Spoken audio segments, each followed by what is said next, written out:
This is Gabriel Gonzalez for Cageside Press, and I'm here with UFC welterweight Gabe Green, who takes on Ian Garry at UFC 276 next Saturday on July 2nd. So, first off, yes, the irony, it is Gabriel squared. We've talked about this.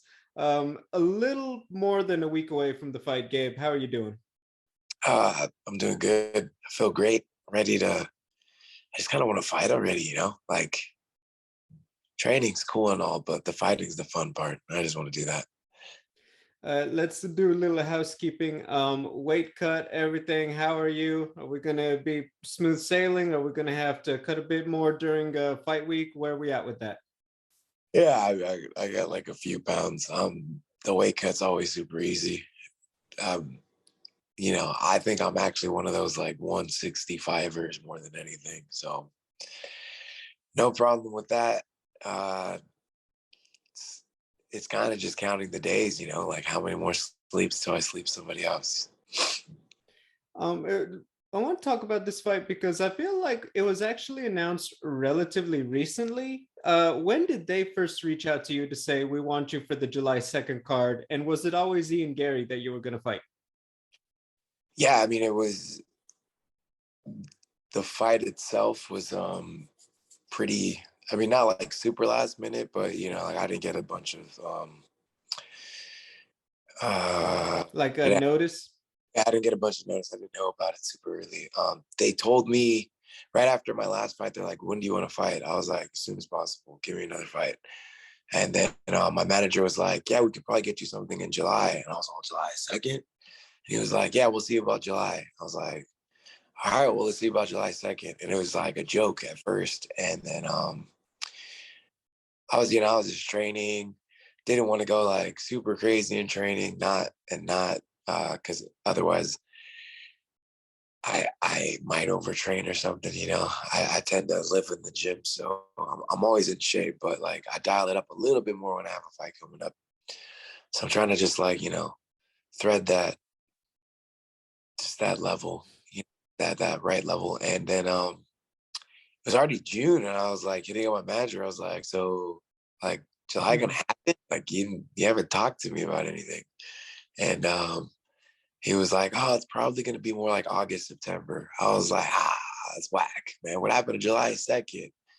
And then he was like, hold on, hold on, hold on. And then he called me back like a couple of days later and he's like, July 2nd, Ian Garry. I was like, sign the contract, let's go. So I mean, I didn't find out till like the middle of June too. So but I'm ready. I'm ready for whoever. I'm not worried about Ian Garry per se. He's just another guy who I gotta fight. Another guy that I'm gonna beat. And I hope you can appreciate this. Ian is a guy with a lot of hype. Did you feel like they kind of expedited the booking because it was more about getting him on July 2nd, respectfully compared to yourself? Oh yeah, they're probably just trying to make him happy. He probably just really wanted to fight on the July 2nd card. And I was just a guy willing to fight whenever they called. So that's fine. Like I don't have that I don't have that much like stock right now, well, at least relatively compared to Ian Garry. Not a star power for some reason, I guess. But We're getting there. We're getting there. after this fight, things will change. I want to ask you to go back a little bit, actually, Gabe, because for people who don't know, you're a guy who actually, made your rounds on the regional circuit. You did the local shows like prelims, postlims for Bellator when they were in Southern California. You did the CXFs and the Combate Americas, kind of fights in your earlier in your career before the UFC. What have the last 2 or so years been like now to be able to say, hey, I am a UFC fighter. I've got UFC wins under my belt, and I am, obviously you have a higher ambitions, of course, but you get to say, I did make it to the level I always wanted to. Yeah, I mean, it feels pretty good to be, in the UFC. It's where everyone wants to be. It's that like, the highest high that you can go fight at. So, I mean, it feels pretty amazing. I'm not gonna lie, and I am never, ever, ever gonna leave top promotion like that. I can't I can't even imagine going back to fighting like on the regional scene. So I'm not gonna do it. I'm gonna Mm. stay here. Uh, I'm gonna make my- Can I ask a bit on that? Because I think fighters, look, I don't got to tell you, there's a lot of fighters trying to make their way up the ranks, and there's a lot of quote unquote routes to it, the LFAs of the world, the contender series, and other little things like that. You really didn't have those opportunities. And maybe it was just timing or other things like that. But really, you didn't go through one of those kind of routes that we see a lot of fighters enter the UFC through. Do you Was it ever frustrating? Because obviously, I'm sure you're like, hey, I wouldn't mind an LFA fight, get a title shot, and then it kind of fast tracks you to the UFC. Was it ever frustrating not being on one of those tracks as you were making your way up? um I mean, not really. I was kind of just like I think the thing is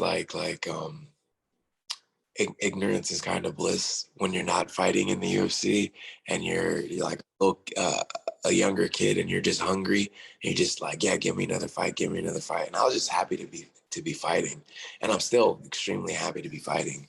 But now that I've tasted what it feels like to be in the UFC, I don't want to go back.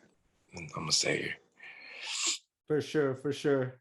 Let's talk about Ian Gary now. So, on a roll, 24-year-old guy. Obviously, like we said, he's got that hype behind him. What does he bring to the table as an opponent? Uh, I mean, kind of tall, but I think everybody I fight's kind of tall. So, I mean, that's nothing super special. He's Irish. That's cool. I mean, I've watched his fights, and I'm not gonna like he doesn't suck. He's good. I think he thinks he's a little better than he actually is. And then my final question: this is he's it's not a ranked opponent per se, but like we said, he's got a lot of hype. You certainly enter, I believe, another level with a win over Ian. You get this victory next Saturday. What are you looking for next in your UFC career? Um, just for the UFC to put just a little smidge more respect on my name. After I beat him, and then I mean, I'm fine with them just giving me whoever they want me to fight. I don't have a shit ton of hype behind me yet. I'm cool just, if my train's not taking off super fast, I'm enjoying the ride, and whoever they give me next, I'll accept, and then I'll just keep on doing that until I get wherever I need to get. And then, all roads lead to the championship. So that's where I'm going. But how long it takes me to get there is how long it takes me to get there. I'm not in a giant rush either. And I apologize. Final question. I believe you guys are headlining the prelims, or certainly very featured on that part of the card. For fans who are going to be tuning in early before we get to the pay-per-view and all that good stuff, what should fans know who tune in to watch you take on Ian Gary? If one guarantee of me fighting anybody is that there's going to be a fight. So if you want to watch a fight, make sure you're watching me win. Well, Gabe, once again, always a pleasure speaking to you. I've been part of, meeting you and getting to know you on the regional scene. It's great to see you getting these opportunities now. And certainly anyone who doesn't know, to quote Dana White, if you don't know now, it's going to be a good fight between you and Ian on next Saturday. So thank you again for the time and best of luck. Thank you so much.